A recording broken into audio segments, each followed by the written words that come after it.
Laurent Jalabert rattrapé par des accusations de dopage à l'EPO, c'est le Tour 98 qui serait concerné. D'après notre confrère L'Équipe, la commission d'enquête sénatoriale sur l'efficacité de la lutte antidopage disposerait d'éléments probants. Ce sont des tests menés rétroactivement en 2004 par l'Agence française de lutte contre le dopage qui met en cause Laurent Jalabert. Des tests pratiqués à l'époque anonymement. Mais la commission d'enquête du Sénat sur l'efficacité de la lutte antidopage en France a exhumé les PV qui permettent aujourd'hui de mettre le nom de Laurent Jalabert sur des échantillons positifs à l'EPO lors du Tour de France 98. Je suis tombé de l'armoire parce que quand on apprend ça, évidemment, on ne peut pas être content. Je n'ai jamais participé à une quelconque organisation de dopage. Ça, c'est une certitude. J'ai toujours fait confiance aux gens qui m'entouraient, que ce soit les mécaniciens pour la partie mécanique, les médecins pour la partie médicale. Nous étions soignés, c'est vrai. Il était très difficile de savoir, voire impossible, quels étaient les médicaments qu'on pouvait nous administrer parfois. En 98, année de l'affaire Festina, Laurent Jalabert évolue dans l'équipe Once du controversé Manolo Saiz.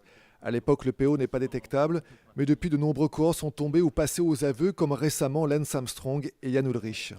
C'est vrai que si les moyens avaient permis de déceler déjà à l'époque, ça aurait été beaucoup mieux. On ne réécrit jamais l'histoire et ça fait quelques années que je dis que tout le palmarès du Tour de France de la fin des années 90 et du début des années 2000 est sujet à caution.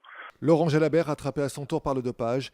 Une révélation dont se serait bien passé le Tour de France dont la 100e édition s'élancera samedi. Attention, il ne s'agit pas d'un contrôle antidopage et 15 ans après, Laurent Jalabert ne risque aucune sanction, y compris rétroactive.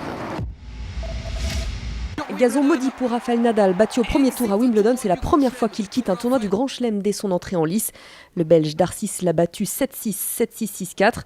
Un coup de massue pour le joueur qui avait de nouveau mal au genou mais qui ne se cherche aucune excuse.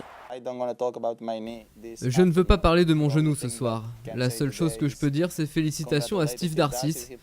Il a joué un super match et tout ce que je pourrais dire ce soir à propos de mon genou serait une excuse. Et je n'aime pas utiliser d'excuses quand je perds un match, comme j'ai perdu aujourd'hui.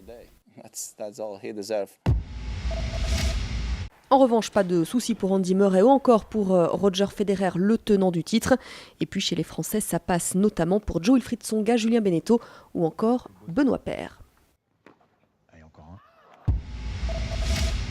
Encore un rendez-vous raté entre Joachim Noah et l'équipe de France. Le pivot des Chicago Bulls ne disputera pas l'Euro au mois de septembre. Il n'est pas dans la pré-liste. Ce n'est qu'une demi-surprise. Noah est touché au pied depuis plusieurs semaines.